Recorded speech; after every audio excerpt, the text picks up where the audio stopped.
jalmi eta teh sanes wae.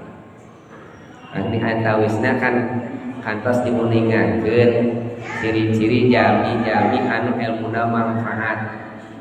Ilmu nabi dina kitab Bidayatul Hidayah diuningakeun saurang Syekh Abdul Imam Ghazali nyebutkeun ari ciri jalmi anu soleh teh kumaha ari ciri jalmi anu ilmuna manfaat teh kumaha cenah. Pan urang ngabayangkeun jalmi anu ilmuna manfaat teh anu gadular tepikeun ka S3 gelar profesor. Lamun dina bidang agama tos dipasihan gelar kiai haji.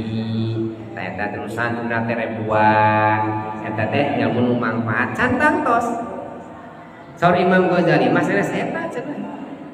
Nu ilmu manfaat teh nu mana cenah ilmu nu manfaat teh yazidu bi hubbillahi ta'ala. Eta jami tami-tami sieun ku Gusti Allah. Lamun jami tami-tami sieun ku Gusti Allah ilmu nabi. Ilmu teh manfaat. Ibu kapangaosan, tos dipangaosan teh dapat biasa urang mah barobehnya, bubar, kabeh, begitu je. Umum eta teh sadayana bubar, kabeh can nepi ka imah ge di jalan ge geus leungit di dieu ge. Bubar, kabeh cek kitu teh.